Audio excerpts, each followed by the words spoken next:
What if I told you Lewis Hamilton's dream, move to Ferrari, might already be unraveling?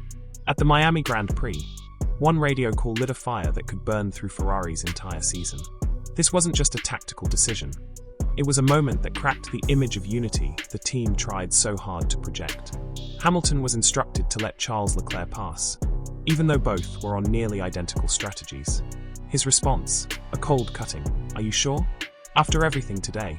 That wasn't just defiance, it was disbelief. A direct shot at the trust he placed in this team. For a 7-time world champion who joined Ferrari to lead a new era, being treated as second fiddle wasn't just frustrating, it was humiliating. And when the radio exchange leaked, fans instantly knew. This was more than a mid-race strategy. This was the beginning of a crisis between a racing icon and the team that promised him a final shot at glory. But that's not all, because when you break down the decision, it only gets worse. Hamilton had the better start, leapfrogged Leclerc in the opening corners, and executed a longer first stint to gain track position. Though he was on older tyres, he was ahead on merit. Ferrari's decision to issue a team order in this context wasn't just questionable, it was illogical. It sent a clear message that racercraft and execution might not matter if internal politics are at play. For Hamilton, who had managed every element of his race precisely, being told to move aside felt like betrayal. It wasn't about giving up a place, it was about being denied the reward for smart, hard-fought driving. And in a sport where every position is earned in tenths of a second, that stings. The incident turned what should have been a calculated race into a symbolic moment, where Hamilton realized he might not be trusted as the team's lead, even when he earns it. But listen to this, because what happened after the race was just as telling. Hamilton didn't rage. He didn't blast the team publicly, but his silence was deafening. No jokes, no casual smiles, no media banter. Just cold professionalism. When asked about the team order, he chose his words carefully. "We need to review everything, not just the race, but how we make these calls." It wasn't a direct attack, but it wasn't a defense either. Meanwhile, Leclerc, though clearly aware of the tension, offered only a quiet acknowledgement. "I was faster at that point. We'll talk internally." Both knew this wasn't something that could be brushed off in a debrief. The body language, the tone, the hesitations, they all told a story of two drivers on different sides of a growing divide. And if Ferrari hoped to quietly contain the fallout, they underestimated just how loudly silence can speak in Formula One. It gets worse, because after all the drama, Ferrari gained absolutely nothing. Leclerc finished 7th, Hamilton 8th. No extra points, no strategic victory, and certainly no boost in momentum. In fact, the damage likely outweighed any perceived gain. The decision didn't help the team's results, it only spotlighted their confusion. For Hamilton, the message was devastating. You can execute the better strategy, you can gain track position, and still be told to move aside. It shakes a driver's confidence, not in themselves, but in the very people meant to back them. And when you're Lewis Hamilton, whose career has been defined by mutual trust between driver and team, that disruption cuts deep. Ferrari's call didn't just affect one race. It triggered a re-evaluation of roles, priorities, and whether this new chapter was built on solid ground or false promises. One race, one call, but potentially a season-altering fracture. But it gets crazier, because this isn't a one-time error. It's part of a pattern that's been forming all season.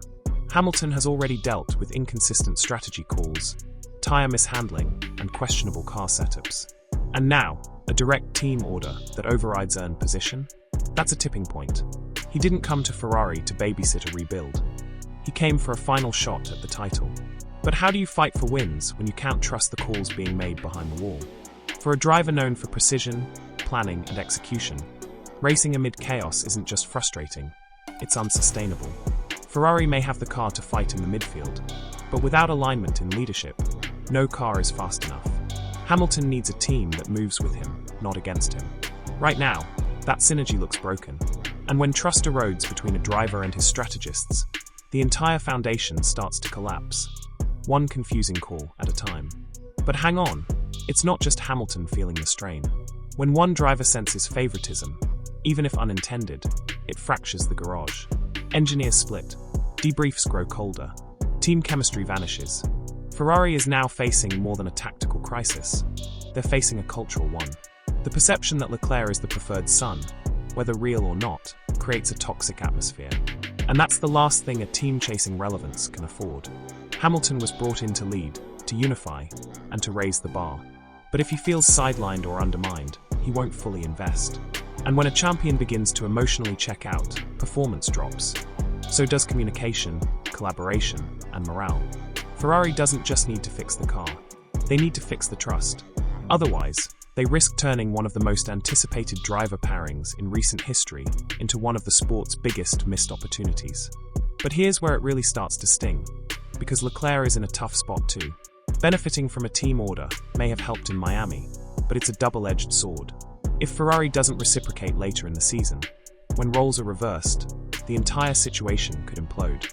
Drivers never forget moments like this.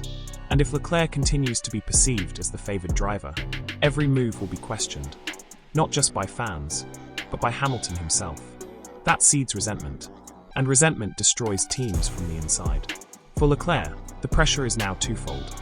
Perform at the front and prove he's not reliant on pit wall politics. If he doesn't, his leadership credentials at Ferrari will come under fire. This isn't just a Hamilton issue, it's a dynamic problem. One that Ferrari must address quickly and transparently before it becomes irreversible. And it gets even more critical, because the timing could not be worse. Ferrari is already being outpaced by McLaren. Red Bull is in a league of its own. Mercedes is resurging. While others climb, Ferrari is caught in internal disarray. Hamilton was meant to stabilize, to bring clarity and experience. Instead, he's been forced into damage control just 5 races in. This isn't what a top-tier team looks like. You can't fight for wins when you're busy fighting within. The car may be capable of competing in the top 5, but without internal harmony, it won't matter. The bigger concern? The longer this drama lingers, the harder it will be to repair. Performance gaps can be closed with development, but trust gaps? Those linger. And they don't just cost you races, they cost you championships. Ferrari is playing with fire, and unless they realign quickly, they risk burning down everything they've tried to build. But here's the kicker. If this tension escalates, it could destabilize more than just Ferrari's season. If Hamilton begins to mentally disengage, or considers walking away from the project altogether, the ripple effect across the grid would be massive. Other teams would reevaluate lineups. Sponsors would raise questions. Ferrari's entire 2025 plan would be at risk. Hamilton may not speak it aloud, but if he sees no path to fair treatment or serious title contention, he'll pivot fast. And make no mistake, once a driver of his caliber starts withdrawing, it's already too late. Ferrari didn't bring him in for drama. They brought him in to lead. But leaders need support, not politics. If Ferrari can't deliver that, this experiment could implode before it even starts to succeed.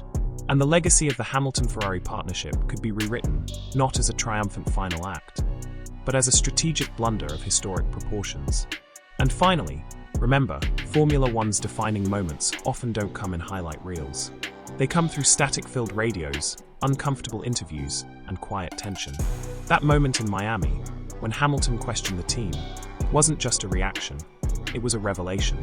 If Ferrari doesn't take this seriously, if they treat it as just another team order, they'll miss the real problem. This isn't about one race. It's about the erosion of trust, the foundation of any championship team. What they do next won't just shape their results, it'll define their identity. The radios are still on. The world is still listening.